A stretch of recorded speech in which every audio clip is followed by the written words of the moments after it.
Welcome back dito sa channel natin. Andito tayo ngayon sa may Trinoma. Ngayon na pala ang grand opening ng bagong branch ng IKEA. Yes, para sa mga hindi pa nakakaalam, magbubukas na nga ang ikalawang branch ng IKEA dito sa Trinoma. Ongoing din ang major renovation dito sa loob at labas ng mall.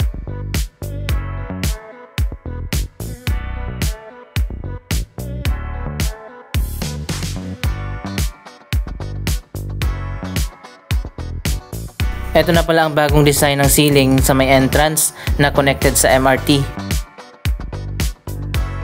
Ganito yung original ceiling na hindi pa nare-renovate. Sa ngayon nga ay by segment ang renovation dito sa loob ng mall. Isang malaking pagbabago magkakaroon nga dito ng giant 3D LED screen. Dito yan sa may atrium.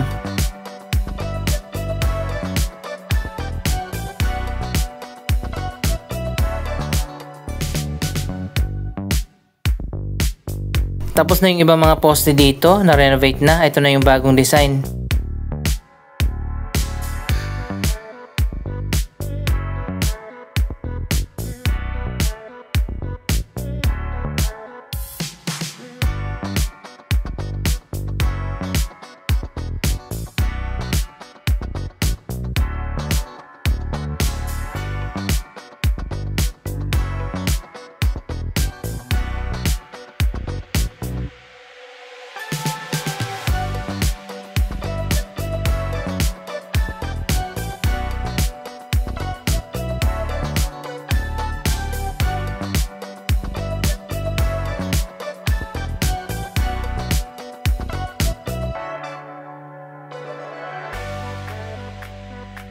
Kasama nga ang Trinoma sa 17.5 billion na renovation ng mga Ayala Malls.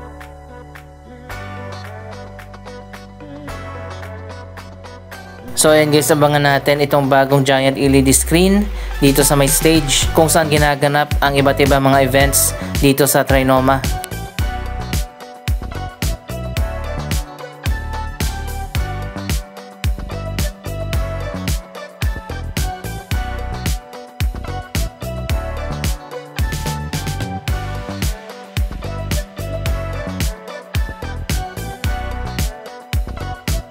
Dito sa isa sa mga main hallway, ongoing na ang pagpapalit ng bagong ceiling.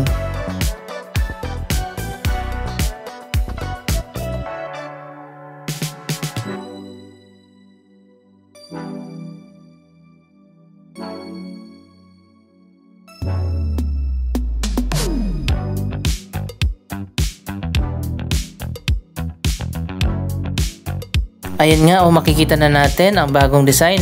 Ganito naman ang final design niyan kapag natapos na. Anyway, maya-maya lang natin pupuntahan ang bagong IKEA dito sa Trinoma. Silipin muna natin ang progress ongoing na renovation sa iba't ibang bahagi ng mall. Andito naman tayo sa Mindanao Avenue entrance. Ongoing na nga ang renovation dito.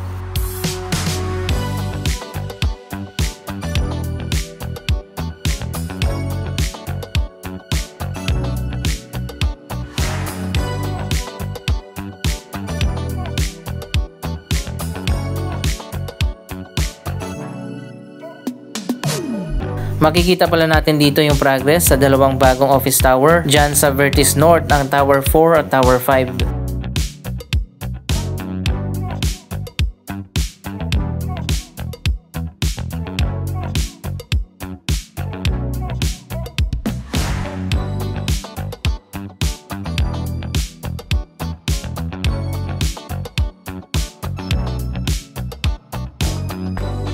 Abangan din natin ang transformation dito sa labas ng mall.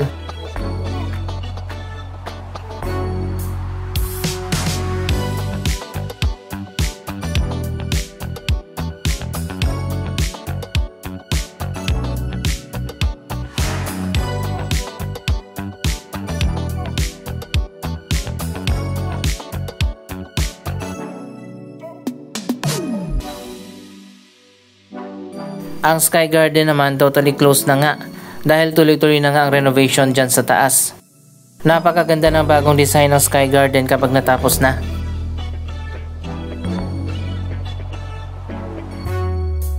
Wow, dito naman sa may cinema area, ongoing na nga ang pagpapalit ng bagong ceiling.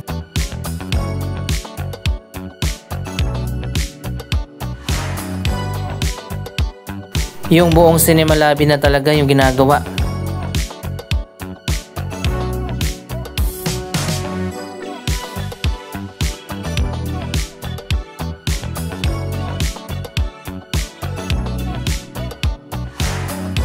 Abangan din natin ang bagong design nito.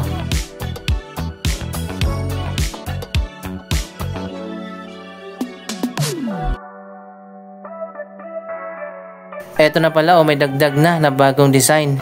Pero interesting ang kulay na ginamit nila.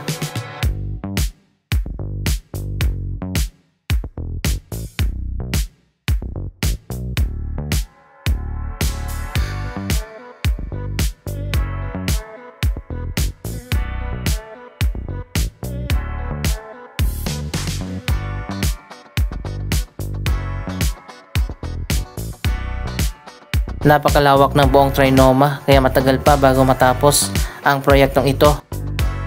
Business as usual ang mall habang ginagawa ang major renovation.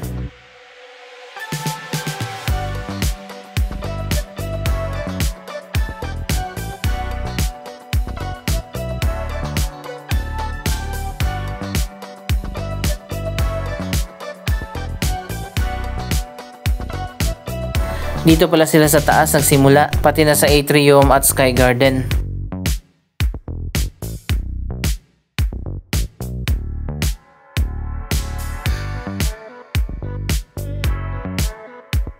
Ayan guys, nakita ko na yung signage na papunta doon sa IKEA. Andito pala siya sa ground floor.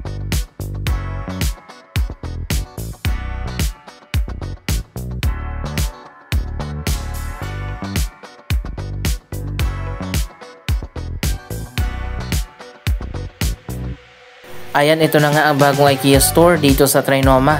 Kung mapapansin nyo, medyo maliit lang yung store dito.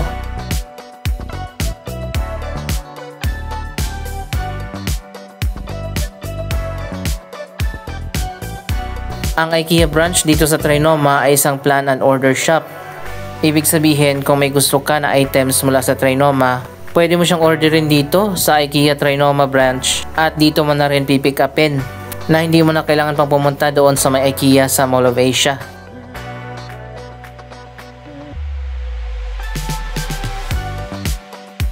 Ayan guys, nandito na nga tayo sa loob. Sobrang liit lang pala talaga niya. Pero may mga items din na mabibili nyo dito. Ang IKEA Plan and Order Shop dito sa Trinoma ay para sa mga gustong bumili ng mga IKEA products na hindi na nga kailangan pang pumunta doon sa main branch sa may Pasay. Kaya dito nagbukas ng bagong branch ng IKEA sa Quezon City. Sobrang liit lang pala ng branch dito. Isa pang bagong bukas dito sa Trinoma, ang Anko.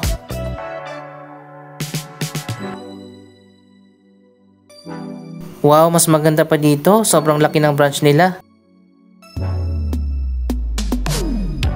Ganito dapat yung kinuha ng IKEA. Sobrang lawak na space.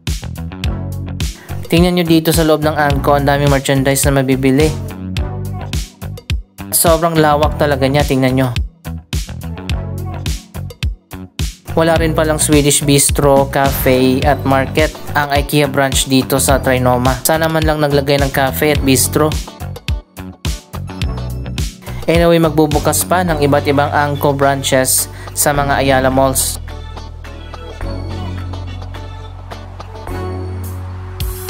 Eto na nga dito sa main hallway, bago na ang design.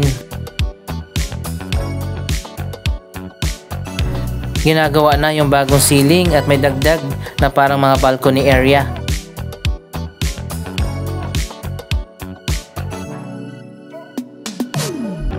Para yan sa mga pop-up stores.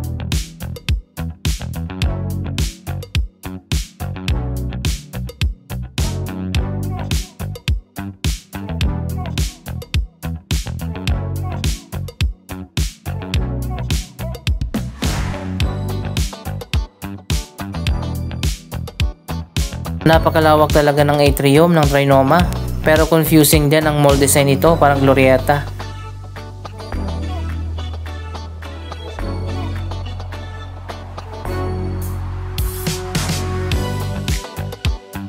Tapos na rin pala ang renovation dito sa kabilang side.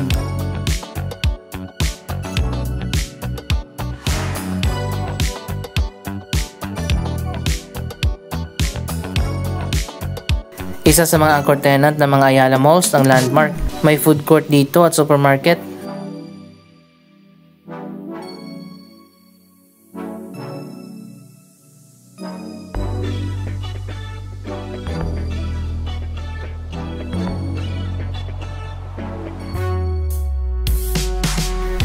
Pero sa tingin ko dapat na mag-upgrade ang design ang food court dito. Napakaganda ng food court doon sa Ayala Malls Manila Bay.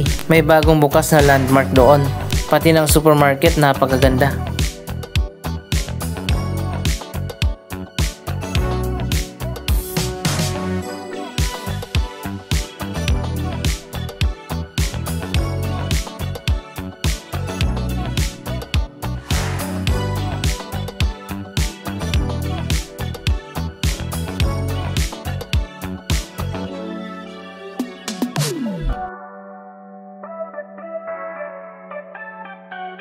Alam nyo ba, dalawa na ang Landmark Supermarket at Department Store dito sa Trinoma.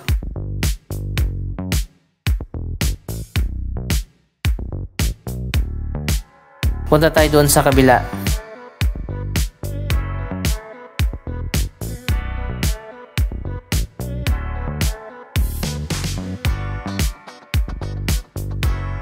Ayun, nandito naman tayo sa kabila sa mas malawak na department store. May bazaar din dito.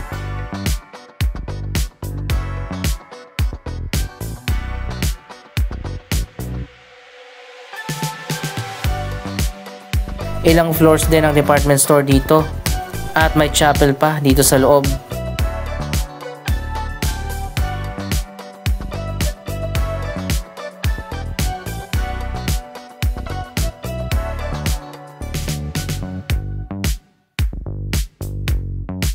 Maganda din ang design ng lighting nila.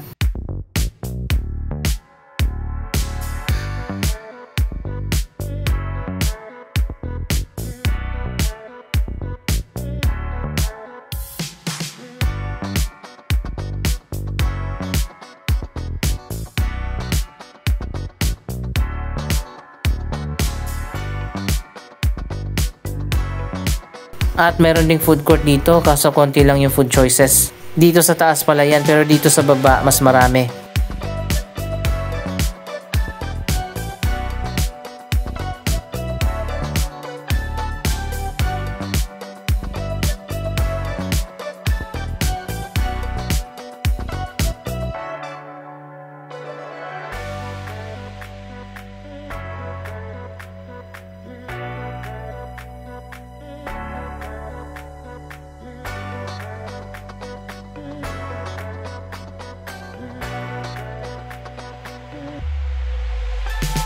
Sarado pa rin ang North Avenue entrance ng Trinoma habang ginagawa pa ang Trinoma extension na connected na dyan sa common station.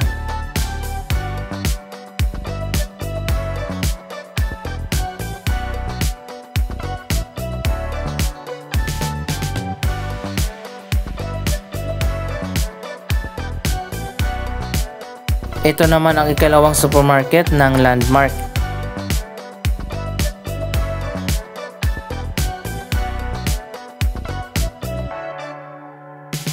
Sobrang lawak din ito.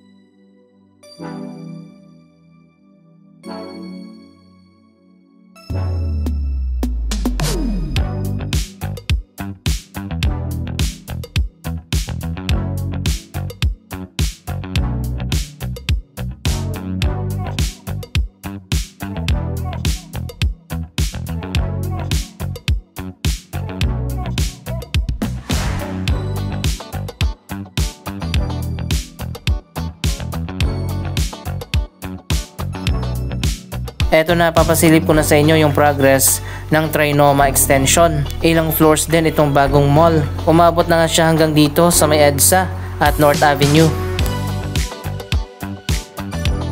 Connected na rin yan dito sa common station. Ayon pa sa akin na balitaan, parang Mini One Ayala pala. May terminal dito sa ilalim. Anong masasabi nyo sa redevelopment ng Trinoma? Mag-comment lamang dyan sa baba ng inyong mga reaksyon. Maraming salamat sa inyong panonood. Huwag kalimutan na i-like, i-share ang video ito at mag-subscribe. Thank you for watching!